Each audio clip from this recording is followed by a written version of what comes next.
สวัสดีครับคุณผู้ฟังทุกท่านกลับมาพบกันอีกครั้งในรายการจิบกาแฟแลเรื่องเล่ากับผมออสคนเดิมครับวันนี้ข้างนอกฝนพรำๆอยู่นะครับบรรยากาศแบบนี้มันช่างเหมาะกับการจิบกาแฟอุ่นๆแล้วฟังเรื่องลี้ลับกันจริงๆคุณผู้ฟังเคยทำงานตอนกลางคืนไหมครับโดยเฉพาะอาชีพที่ต้องเดินทางไปในที่เปลี่ยวๆคนเดียวสำหรับบางคนมันคือเรื่องปกติแต่สำหรับบางคน คืนที่ปกติที่สุดอาจกลายเป็นคืนที่ไม่น่าจดจำไปตลอดชีวิตเลยก็เป็นได้เรื่องที่ผมจะเล่าในวันนี้เป็นเรื่องของไรเดอร์ท่านหนึ่งครับเราจะเรียกเขาว่าพี่โจก็แล้วกันคือคุณโจเนี่ยเป็นไรเดอร์รุ่นใหญ่ครับวิ่งรถส่งของตอนกลางคืนเป็นอาชีพทำมาหลายปีแล้วเรียกได้ว่าทุกซอกทุกซอยทุกถนนเปลี่ยวในย่านนี้พี่โจแกผ่านมาหมดแล้วแต่ใครจะไปคิดล่ะครับว่าประสบการณ์โชคโชนของแกจะเทียบไม่ได้เลยกับสิ่งที่กำลังจะเจอในคืนนั้นเป็นคืนที่ฝนตกหนักครับหนักแบบไม่ลืมหูลืมตากันเลยทีเดียวพี่โจกำลังขี่มอเตอร์ไซค์คู่ใจฝ่าสายฝนเพื่อไปส่งออเดอร์สุดท้ายของคืนนั้นถนนเส้นที่แกวิ่งอยู่เนี่ยมันเป็นถนนทางลัดครับที่ค่อนข้างเปลี่ยวสองข้างทางเป็นป่ารกทึบไม่ค่อยมีบ้านคนไม่ค่อยมีเสาไฟฟ้าเลยครับอาศัยแค่แสงไฟจากหน้ารถของตัวเองเท่านั้นเสียงลมปะทะใบหน้ากับละอองฝนที่สาดเข้ามาไม่หยุดทำให้พี่โจต้องชะลอความเร็วลงครับและในขณะที่กำลังจะเข้าโค้งหักศอกในที่มืดมิดนั้นสายตาของพี่โจก็ไปสะดุดกับแสงไฟอะไรบางอย่างมันไม่ใช่ไฟรถที่วิ่งสวนมาแต่มันเป็นแสงไฟสลัวนวลๆที่ลอดออกมาจากแนวป่าข้างทางแปลกนะครับใครจะมาเปิดไฟอะไรกันตรงนี้คุณโจคิดในใจแต่ก็ไม่ได้ใส่ใจอะไรมากครับแต่ทันใดนั้นเองราวกับฟ้ารั่วครับฝนกระหน่ำตกลงมาอย่างหนักจนมองไม่เห็นทางข้างหน้าเลยครับพี่โจตัดสินใจทันทีแกจอดรถใต้ต้นไม้ใหญ่ริมทางเพื่อหลบฝนสตาร์ทเครื่องทิ้งไว้ไฟหน้ายังคงส่องสว่างฝ่าความมืดอย่างบ้าคลั่งของสายฝนอยู่พี่โจตัวสั่นเทาด้วยความหนาวและความเปียกแกพยายามมองหาที่หลบที่น่าจะดีกว่าตรงนี้แต่รอบตัวมันมีตะป่าทึบที่มืดสนิทและในตอนนั้นเองครับท่านผู้ฟังท่ามกลางเสียงฝนที่ดังสนั่นพี่โจก็ได้ยินเสียงหนูเป็นเสียงคนแก่ครับเป็นเสียงหญิงแก่ๆที่แผ่วเบาแต่กลับได้ยินเสียงชัดเจนสวนทางกับเสียงฝนที่ตกหนักเสียงนั้นดังมาจากทิศทางของแสงไฟที่คุณโจเห็นเมื่อสักครู่นี้หลังจากนั้นคุณโจก็ได้ยินเสียงว่ามาหลบในบ้านยายก่อนสิลูกหลบตรงนั้นเปียกหมดเสียงนั้นฟังดูมีเมตตาครับแต่ในความรู้สึกของพี่โจตอนนั้นมันแฝงความวังเวงบางอย่างเอาไว้อย่างบอกไม่ถูกคุณผู้ฟังครับถ้าเป็นคุณในสถานการณ์นั้นจะทำยังไงหนาวก็หนาวเปียกก็เปียกพี่โจลังเลอยู่คู่หนึ่งแต่สุดท้ายความหนาวเหน็บมันก็เอาชนะความกลัวแล้วครับแกดับเครื่องมอเตอร์ไซค์แล้วก็ตัดสินใจเดินตามเสียงนั้นเข้าไปในป่าแกเดินลัดเลาะเข้าไปไม่ไกลครับก็เจอกับบ้านไม้เก่าๆหลังหนึ่งสภาพมันดูทรุดโทรมมากแต่ยังมีแสงไฟสลัวๆลอดออกมาจากข้างในพี่โจสูดหายใจลึกๆและก้าวเท้าเข้าไปในบ้านหลังนั้นวินาทีแรกที่เข้าไปกลิ่นครับเป็นกลิ่นอับชื้นผสมกับกลิ่นสาบแปลกๆตีเข้าจมูกจนต้องยกมือขึ้นมาปิดภายในบ้านมีคุณยายคนหนึ่งนั่งรออยู่จริงๆครับเป็นคุณยายแก่ๆหลังค่อมผมขาวโพลนส่งยิ้มมาแต่บรรยากาศในบ้านมันแปลกมากครับนอกจากกลิ่นแล้วในบางจังหวะที่เสียงฝนเงียบไปพี่โจได้ยินเสียงเหมือนมีคนเดินลากเท้าครับดังคลืดคลืดอยู่รอบๆบ้านหลังนั้นทั้งที่บริเวณนั้นมีแค่คุณโจกับคุณยายแค่2 คนเท่านั้นพี่โจขนลุกสู้ไปทั้งตัวแต่ก็ไม่กล้าเอ่ยปากถามทำได้แค่ยิ้มแย่ๆแล้วก็นั่งเงียบๆรอให้ฝนซาเวลาผ่านไปนานพอสมควรนะครับจนฝนเริ่มซาลงพี่โจเห็นว่าได้เวลากลับไปทำงานแล้วแกจึงลุกขึ้นไหว้ขอบคุณคุณยายแต่ก่อนที่คุณโจจะก้าวออกจากประตูบ้านคุณยายก็เอ่ยขึ้นมาด้วยรอยยิ้มเดิมว่าหนูถ้าหนูกลับมาทางนี้อีกรอบฝากซื้อข้าวอะไรก็ได้1 ถุงกระทูบ1 ชุดให้ยายหน่อยนะยายจะเอาไปไหว้พระนะลูก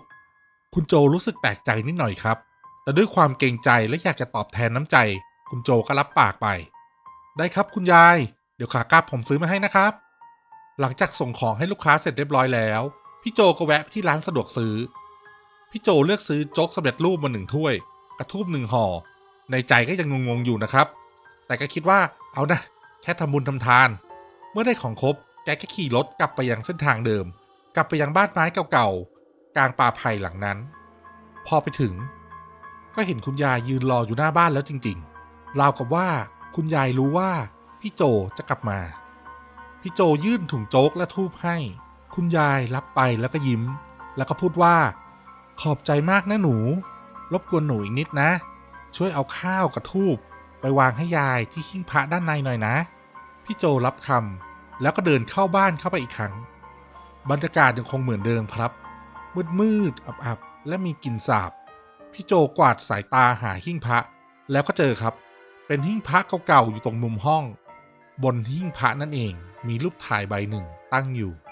แสงสลัวในบ้านทำให้พี่โจมองรูปนั้นไม่ชัดในตอนแรกแต่เมื่อพี่โจเดินเข้าไปใกล้ขึ้นจนสายตาปรับเข้ากับความมืดได้ภาพตรงหน้าทำให้เลือดในกายของคุณโจเย็นเยือกไปทั้งตัวคุณผู้ฟังครับบนหิ้งพระนั้นมันไม่ใช่รูปพระพุทธรูปแต่มันคือรูปถ่ายของคุณยายคนเดิมที่เพิ่งคุยกับเขาเมื่อหน้าบ้านสักครู่นี้เองและสิ่งที่ทำให้พี่โจแทบจะสิ้นสติอยู่ตรงนั้นก็คือใต้รูปถ่ายบานนั้นมีป้ายเล็กๆเขียนชื่อและวันมรณกรรมของคุณยายซึ่งระบุไว้อย่างชัดเจนว่าคุณยายเสียชีวิตไปแล้วหลายปีทีนั้นเองครับเสียงหัวเราะแผ่วๆก็ดังขึ้นมาจากด้านหลังของคุณโจ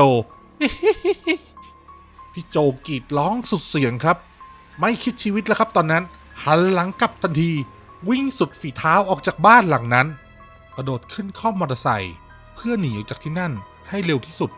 โดยที่ไม่กล้าแม้แต่จะเลี้ยวหลังกลับไปมองเลยรุ่งเช้าพี่โจนอนไม่หลับเลยครับภาพของคุณยายรูปถ่ายและเสียงหัวเราะยังคงติดตราตึงในใจแกอยู่แต่ลึกๆในใจแกก็ไม่อยากจะเชื่อนะครับมันอาจจะเป็นเพียงแค่ความฝันหรือแกอาจจะตาฝาดไปเองก็ได้เพราะความเหนื่อยเรื่องแบบนี้เลยต้องพิสูจน์ครับพี่โจตัดสินใจขับรถไปยังถนนเส้นเดิมอีกครั้งในตอนกลางวันเพื่อพิสูจน์ให้เห็นกับตาว่าบ้านหลังนั้นมันมีอยู่จริงแต่เมื่อไปถึงบริเวณโค้งป่าไผ่ใต้ต้นไม้ใหญ่ที่แกจอดรถเมื่อคืนนั้นพี่โจกลับไม่พบบ้านไม้เก่าๆหลังนั้นอีกเลยครับราวกับว่ามันไม่เคยมีจริงพื้นที่ตรงนั้นเป็นเพียงแค่ป่าไผ่ทึบกับต้นไม้ต้นใหญ่ต้นเดิมแต่แล้วสายตาของคุณโจก็เหลือบไปเห็นบางอย่างที่โคนต้นไม้ที่ตรงนั้นมีเพียงศาลไม้เก่าๆผุๆพังๆหลังหนึ่งตั้งอยู่ภายในศาลที่มืดทึบมีตุ๊กตาดินเผาเป็นรูปคุณยายตั้งอยู่ด้านในและสิ่งที่ทำให้คุณโจถึงกับเข่าอ่อนสุดลงไปกองกับพื้นเลยทั้งที่แดดยังเปรี้ยงอยู่นั่นก็คือที่พื้นดินหน้าศาลเจ้านั้นมีถ้วยโจ๊กที่คุณโจซื้อมาวางไว้อยู่ครับ